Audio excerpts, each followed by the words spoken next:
गुरु प्यारी सात संगत जी, बड़े प्यार से कहिए धन्य निरंकार जी। सात संगत जी, उम्मीद करते हैं कि आप सभी संत महापुरुष सतगुरु माता जी के आशीर्वाद से जहाँ भी होंगे, सतगुरु के चरणों से जुड़ करके सेवा सिमरन और सत्संग करते हुए, इनकी रजा में रहते हुए खुश होंगे, आनंदित होंगे, स्वस्थ होंगे, प्रसन्न होंगे।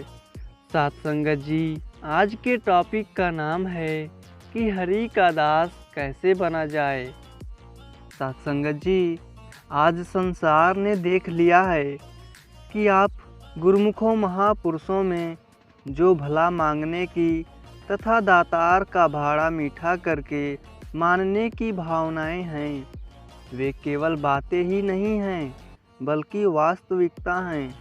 दास दातार के चरणों में यही अरदास करता है कि आप सभी इन भावनाओं को अपनाए रखें और इस सत्य के मार्ग पर, इन महान असूलों पर चलते हुए आगे बढ़ते चले जाएं, ताकि इससे जहां मिशन का नाम रोशन हो, वहां जिन महापुरुषों ने बलिदान दिए हैं उनकी शान को भी हम बढ़ा सकें। जिन महापुरुषों ने अपना सब कुछ अर्पण किया है, उनके परिवारों को भी हम प्यार और सम्मान दें, क्योंकि ये सभी गुरुमुख महापुरुष हमारे इस विशाल मानव परिवार के ही सदस्य हैं। इसीलिए हम हमेशा उन्हें सुख पहुंचाने का प्रयास करते रहे हैं। सत्संगत जी, दास यही अरदास करता है कि यह जो महापुरुषों वाला नाम हमारे साथ लगा हुआ है, हम इसी तरह का कर्म भी जीवन में जोड़ते हुए आगे से आगे बढ़ते चले जाएं और इस सत्य की आवाज़ को संसार के हर एक इंसान तक पहुंचाते जाएं। सत्संगत जी, संतों का जीवन खुशी वाला होता है। इनका दिल इतना विशाल होता है कि इसमें सारे जहान का दर्द समा जाते हैं। जो दूसरों को दर्द देना जानता है, दूसरों को दुख पहुंचाना जानता है, कष्ट देना जानता है, वह कभी भी संत या महात्मा नहीं हो सकता है। जितने भी संत महात्मा आज तक संसार में हुए हैं, उनके जीवन से, उनके कर्म से कहीं यह दिखाई नहीं देता कि संत इंसान को इंसान से दूर करते हैं, बल्कि वे तो सभी को आपस में मिलाते ही रहे हैं। आज भी आप संतों ने संसार को दिखा दिया है कि भिन्न भिन्न तरह के महकते फूलों को इकट्ठा करने से एक खुशबूदार गुलदस्ता बन जाता है। दातार मेहर करे कि सारा संसार ही एक खूबसूरत खुशबूदार गुलदस्ता बने। इन भिन्न भिन्न प्रकार के फूलों की खुशबू सदैव महकती रहे और सारा वातावरण सुगंधित हो। सत्संगत जी, प्रश्न उठता है कि हरि का दास कैसे बना जाए। यह समझाते हुए करीब साहब पहले कहते हैं कि तू रास्ते के पत्थर जैसा बन जा, अपना अभिमान त्याग दे। सत्संग फिर साथ ही उत्तर देते हैं कि रास्ते के पत्थर से किसी को चोट भी लग सकती है। फिर कहते हैं कि तू ऐसा बन जा जैसे मिट्टी धरती पर पड़ी होती है। फिर स्वयं ही कहते हैं कि मिट्टी तो उड़ उड़ कर हमारे कपड़ों को मैला कर देती है, हमारी आँखों में भी पड़ जाती है। फिर कहते हैं कि हरि का दास बनने के लिए तू पानी की तरह बन जा, जो सब में मिलकर अपना रूप खो देता है। फिर कहते हैं कि पानी भी तो गर्म और ठंडा होता रहता है, वह एक रस नहीं है। अंत में उन्होंने निर्णय यह दिया कि हरिजन ऐसा चाहिए जैसा हरि ही होए। कहने का भाव यह है कि जो हरि का रूप बन जाता है, वह ही सही मायनों में हरि का दास बन सकता है। जिसके हृदय में हरि का वास हो जाता है, उससे फिर हमेशा प्रेम ही निकलता है। सत्संग जी, जहाँ प्यार होता है वहाँ सुखों का वास होता है। यह प्यार तभी पैदा होता है जब मानव हर प्रकार के अभिमान से स्वयं को मुक्त कर लेता है। जब तक मानव में अभिमान होता है, वह खुद को श्रेष्ठ और दूसरों को नीचा मानता है, जिससे द्वेष, वैर, नफरत और ईर्ष्या उत्पन्न होती है और मानव दुख कलेशों में घिर जाता है। लेकिन जहाँ प्यार का वास होता है, जहाँ नम्रता होती है, सहनशीलता और क्षमा की महान भावनाएं जन्म लेती हैं, जिससे मानव के चारों ओर सुख ही सुख बिखर जाते हैं। सत्संग जी, आज अक्सर सुना जाता है कि हमने धर्म को बचाना है। वास्तव में धर्म को किसी बाहरी शक्ति से, किसी इंसान के बोल से या ताकत से खतरा नहीं होता है, बल्कि धर्म को खतरा सदैव अपनों से ही, अंदर से ही हुआ करता है। जब इंसान खुद धर्म का पालन नहीं करता, इंसानियत वाले कर्म नहीं करता, तो वह खुद धर्म को बदनाम करता है। आज धर्म को ऊंचा उठाने के लिए राजनीति का प्रयोग किया जाता है, लेकिन धर्म एक बहुत ऊंची अवस्था का नाम है। इस ऊंचाई को प्राप्त करने के लिए हमें साधन भी ऊंचे ही प्रयोग करना चाहिए, तभी तो हमारे जीवन में महानता आ सकती है।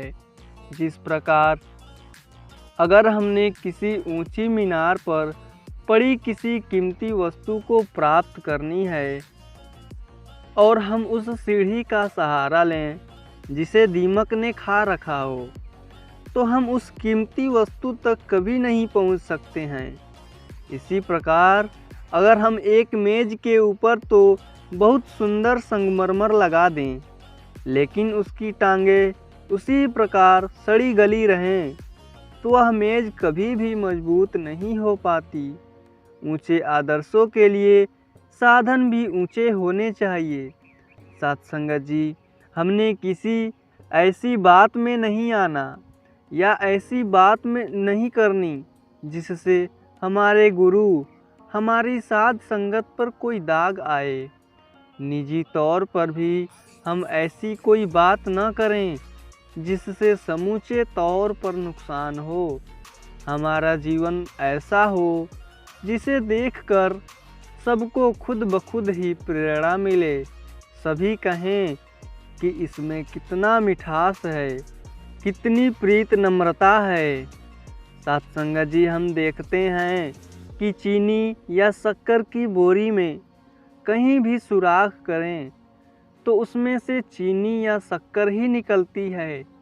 इसी प्रकार गुरुमुख का जीवन भी ऐसा होता है कि किसी भी परिस्थिति में देखो, चाहे सुख की परिस्थिति हो या दुख की परिस्थिति हो, उसके जीवन से मिठास ही निकलती है, कहीं कड़वापन नहीं निकलता। चिता तो मुर्दे को जलाती है, लेकिन चिंता जिंदा इंसान को जलाती रहती है। इसीलिए संत कभी चिंता नहीं किया करते हैं। हाँ, चेतना को अवश्य अपनाते हैं। चेतना केवल यह नहीं कि हमने स्वयं को बचा करके रखना है, बल्कि हमने चेतनता यह रखनी है कि हमारा एक एक बोल जो आ रहा है वह किसी हृदय के किसी दूसरे को दुख देने वाला तो नहीं है ना। हमने चेतनता यह रखनी है कि हमारा कोई कर्म ऐसा तो नहीं है जिससे दूसरे गुरुमुख को नुकसान होता हो। एक बात आपने अनेकों दफ़ा सुनी होगी कि एक इंसान ने व्यापार में महापुरुषों से कुछ ज़्यादा भाव लगा दिया किसी चीज़ का। जब इस बारे में बात चली तो उसने आगे से यह सुना दी कि संतन स्यों हम लाहा खाटिया। कहने का भाव यह है कि संतों से ही हमने लाभ लेना है। साथ संगत जी, संतों से हमने यह लाहा नहीं खटना। संतों से हमने उनके गुण को ग्रहण करने हैं, उन विश्वास ग्रहण करना है। यह सीख लेनी है कि शक्ति न होते हुए भी वे किस तरह सेवा करते हैं। संगत में जाने के लिए किसी का कितना किराया खर्च हो जाता है, फिर भी वह संगत में जाता है। और हमारे पर दातार की इतनी कृपा है, फिर भी हम कई बार नहीं जाते। तो यह लाभ है जो हमने महापुरुषों से ग्रहण करना है। इन गुणों को ग्रहण करके हमने निरंतर आगे बढ़ते चले जाना है। सत्संगत जी, किसी को गंदगी में पड़ा हुआ सोना मिल जाए तो वह गंदगी की परवाह न करके सोना निकाल लेता है, क्योंकि उसे केवल सोने से ही मतलब होता है। इसी प्रकार महापुरुष को केवल गुणों से ही मतलब होता है। वह अवगुणों को छोड़ देता है और गुणों को ग्रहण कर लेता है। हम भी हमेशा गुणों के ही ग्राहक बने, सब में गुणों को ही देखें। हमारा ध्यान दूसरों की अच्छाइयों की ओर ही जाए, क्योंकि गुणों का ग्राहक बनने से ही प्रभु की कृपा होती है और हमारा जीवन तभी सुखी होता है। आज संसार की हालत एक फटे कपड़े की तरह है। अगर हम उस फटे कपड़े को बिना धागे की सुई से सिलना चाहें तो कपड़े में और सुराख हो जाएंगे, लेकिन जब हम उस सुई में धागा डालकर सिएंगे तो वह अवश्य सिल जाएगा। इसी प्रकार जब हम दिलों के कपड़े को गुरु रूपी सुई और ज्ञान रूपी धागे से सिएंगे तो अवश्य ही सारे मानव परस्पर एक सूत्र में बंध करके एक दूसरे के नज़दीक आ जाएंगे। अगर हमारे हाथ में कोई कपड़ा हो, उसे कैंची से काटने के लिए हमें ज़्यादा से ज़्यादा 1 या 2 सेकंड की ज़रूरत होती है, लेकिन उसी कपड़े को अगर हमें सिलने के लिए कहा जाए तो सुई की सहायता से उसे आहिस्ता आहिस्ता सीना पड़ता है। कहने का भाव यह है कि इंसानों को बांटना तो बहुत आसान होता है, लेकिन उन्हें आपस में जोड़ना बहुत ही मुश्किल है और भक्तों के हिस्से में यह मुश्किल ही काम आती है। प्रभु को जानकर प्रभु के सभी बंदों से प्यार करना ही सच्चा धर्म है। हर घट में निराकार प्रभु का नूर है, जो किसी से भी वैर विरोध या घृणा नहीं करता। जो ऐसा करता है वह वास्तव में निराकार प्रभु से ही वैर विरोध या घृणा कर रहा होता है। सत्संगत जी, आज ज़रूरत यही है कि हर महापुरुष सत्य के असूलों पर टिका रहे, गुरुमत के रास्ते को अपना कर रखे। हम कई दफ़ा कहते हैं कि रास्ते ऐसा होना चाहिए, यह बात इस तरह होनी चाहिए, लेकिन जो गुरुमत की मर्यादा है, प्यार नम्रता है, जिसमें दूसरे गुरसिक का आदर सत्कार है, सेवा भाव है, वही सभी कुछ भी तो होना चाहिए। जब तक हम इसमें आगे नहीं बढ़ेंगे, एक दूसरे गुरसिक पर विश्वास कायम नहीं करेंगे, जब तक दूसरे को साध संगत के साथ नहीं जोड़ेंगे, तब तक मन की अवस्था दूसरी तरफ ही लगी रहती है। निंदा बखीली करना, दूसरे महापुरुषों की बुराई करना कभी भी गुरुमुखों का कर्म नहीं रहा है।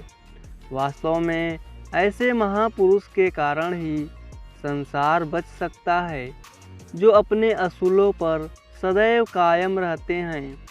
अगर गुरुमुख हृदय में नम्रता रखता है, दूसरे की गलतियों को नहीं चितारता है तथा मिठास के साथ पेश आता है, तब ही वह अपने मालिक को रिझा सकता है, खुश कर सकता है। अक्सर कहा जाता है कि गुरु की निंदा सुने नहीं काना। गुरु की निंदा करने वाले तो गुरुमुखों में भी शायद विरले हों, लेकिन दूसरे तरीके से गुरु की निंदा करने वाले अनेकों मिल जाते हैं। जो गुरसिक का निरादर कर रहे होते हैं वे गुरु का ही निरादर कर रहे होते हैं। जो गुरसिक का निंदा कर रहे होते हैं वे गुरु का ही निंदा कर रहे होते हैं। केवल शरीर का त्याग करना ही बलिदान नहीं होता। भक्त का बलिदान तो पहले दिन से ही आरंभ हो जाता है, जब वह अपने अहम का त्याग करता है, दूसरे की हर बात को सहता है, दूसरों का मान सम्मान देखकर खुश होता है, तन मन धन परमात्मा का मानता है, अपने मान अपमान की परवाह किए बिना दूसरों का आदर सत्कार करता है। ऐसा जीवन जीने वाले भक्त का सारा जीवन बलिदानी जीवन होता है। हमने सभी बलिदानी संतों के आदर्श बलिदानी जीवन की कद्र करनी है। अपने जीवन को भी उन जैसा महान बनाना है। सभी प्रकार के अभिमानों से हमें बचना है और सबको निराकार दातार तथा इस रब्बी मिशन के साथ जोड़ना है। सत्संगत जी, 8-9 वर्ष पहले की एक बात है। एक बहन से किसी की बात बर्दाश्त नहीं हुई। गुस्से में आकर वह कहने लगी कि निरंकार करे तेरे मन में कीड़े पड़ जाएं। सत्संगत जी, यह स्वयं देखा जाए कि शायद 7-8 दिन पहले नहीं गुजरे होंगे, उसी बहन के जिसने ऐसा कहा था खुद कीड़े पड़ गए। उसे बहुत कष्ट सहन करने पड़े। पुरातन इतिहास में भी हम देखे हैं कि किसी ने किसी को वृक्ष कह दिया तो खुद भी वह वृक्ष बन गया था। ऐसी गलत भावना, ऐसा नज़रिया उसी का होता है जिसने निरंकार दातार के रंग में रंगा नहीं होता है। जो सही मायनों में दातार के रंग में रंगा होता है वह अपने आप को मूर्ख मानता है, अदना मानता है और दूसरों को अक्ल वाला तथा सयाना मानता है। वह जब दूसरों की कदर करता है तो उसकी कदर भी हो जाती है। सत्संग जी, हमने कोई फूल लेना हो तो उसके पास कांटे भी होते हैं। हम उन कांटों की परवाह किए बिना फूल को अपना लेते हैं और जो कांटों के डर से बैठ जाए तो उसके नसीब में फूल कभी आ ही नहीं सकते। इसी प्रकार परोपकार करते समय भक्त कभी घबराहट में नहीं आते हैं, क्योंकि इन्होंने अपने आप को दातार को अर्पण कर रखा होता है। ये जानते हैं कि अगर सांसारिक ताकतों से डर कर हम बैठ गए तो यह उस काम में कोताही होगी जो दातार ने हमें सौंपा हुआ है। सत्संगत जी, लोग समझते हैं कि यदि शरीर को दुख दिया जाए या ख़त्म किया जाए तो मिशन ख़त्म हो जाएगा। उन्हें समझाएं कि यह एक शरीर ही मिशन नहीं है, बल्कि सिद्धांत मिशन है, आवाज़ मिशन है। जब तक सिद्धांत कायम है यह मिशन हमेशा कायम है, यह मिशन हमेशा चलता रहेगा। जिस प्रकार कोई परिवार बड़ा होता है तो उसकी जिम्मेदारियां बढ़ जाती हैं, इसी प्रकार आपकी संस्था ज्यों-ज्यों बढ़ती जा रही है त्यों-त्यों इसकी जिम्मेदारियां भी बढ़ती जा रही हैं और इन्हीं जिम्मेदारियों को निभाने के लिए कुछ रूपरेखा बनाई जाती हैं। इसीलिए जितनी भी कमेटियां बनाई गईं ये प्रबंध के हिसाब से ही बनाई गईं। इनका कोई यह मतलब नहीं है कि किसी को कोई पदवी दे दी गई है अथवा किसी को कोई गवर्नरी दे दी गई है या कोई बहुत हुक्म चलाने की ताकत दे गई है। सत्संगत जी, वैसे भी गुरुमुख चाहे कहीं भी बैठा हुआ हो, वह अपने आप को दास ही कहता है और उस दास भावना को ही उसके हृदय में काम करना चाहिए। हम अगर इसी भावना को लेकर चलेंगे तो हमें हर प्रकार की सफलताएं प्राप्त होती चली जाएंगी। हमने संसार में एक साथ जहां अच्छा व्यवहार करना है, वहां पर अपने इस संत परिवार के साथ भी प्यार की ज़रूरत है। जब तक इस प्यार को पूर्ण तौर पर नहीं निभाया जाता, तब तक हमें हर काम में मुश्किलें पेश आती हैं। समूची साध संगत का तो यह कर्तव्य बनता ही है, लेकिन विशेषकर उन महापुरुषों को जिन्हें जिम्मेदारियां सौंपी गई हैं, उन्हें इस तरफ विशेष ध्यान देना होता है। अभी पिछले दिनों तक ऐसी बात सामने आई जो ठीक नहीं। एक महापुरुष जो पूरी तरह से साध संगत से जुड़े हुए हैं, शारीरिक कष्ट के कारण अस्पताल में दाखिल हुए, तो वहाँ का प्रमुख मुखी कोई उसे देखने नहीं गया। साध संगत जी, हम जब तक दूसरे के दुख दर्द में शामिल होने की बात करते रहेंगे, उसमें शामिल नहीं होंगे, तब तक महापुरुषों का सपना साकार नहीं हो सकता। संसार में कोई विशेषता रखने वाले, किसी हुनर रखने वाले इंसान की अधिक कदर होती है। फिर गुरुमुखों महापुरुषों के जीवन में तो ऐसी अमोलक वस्तु प्रभु का ज्ञान होता है, इसलिए इनकी कद्र आवश्यक हो जाती है। क्योंकि अगर हमने गुरुमुख की कद्र न की, तो इस दातार की कद्र कैसे हो सकेगी। आप संत जन आज तक जिस प्रकार रब्बी महापुरुषों का, उनकी अमर वाणियों का सत्कार करते आ रहे हैं, आगे भी इसी तरह करते चले जाएं। उन्हें के उपदेश के अनुसार अपने जीवन को चलाएं, क्योंकि भक्त लोग ही उनके वचनों को, उनकी वाणियों को समझ सकते हैं। बाकी लोग तो उन्हें केवल दोहरा देते हैं, लेकिन खाली दोहराने से कोई लाभ नहीं होता। साध संगत जी, यह स्पष्ट रूप से कहा जा रहा है कि लोग ऐसे भूलेखों को मन से निकाल दें, और जो किसी राजनीतिक उपलब्धि के लिए इन संतों को दुख दे रहे हैं, उनके लिए दातार से अरदास है कि उन्हें भी ऐसी समझ दे जिससे जहाँ वे इन संतों की वास्तविकता को समझ सकें, वहाँ यह भी समझ लें कि संत अपने जिन असूलों पर टिके होते हैं, उन्हें कभी नहीं छोड़ते, सदैव उन पर अडिग रहते हैं। हमें चाहिए कि जो बनावटी प्रथाएं बन चुकी हैं, उनसे संसार को छुड़ाएं तथा सामाजिक जीव होने के नाते हर एक के सुख दुख में शामिल हों। हमने यह नहीं सोचना कि वह कोई पराया है, हमारे मिशन का नहीं है, बल्कि सभी के सुख दुख में हमें साथ देना है। साथ संगत जी, उम्मीद करते हैं आज की यह विचार आप सभी संतों को ज़रूर पसंद आई होगी। फिर मिलते हैं किसी अगले टॉपिक में। साथ संगत जी, बड़े प्यार से कहिए धन्य निरंकार जी।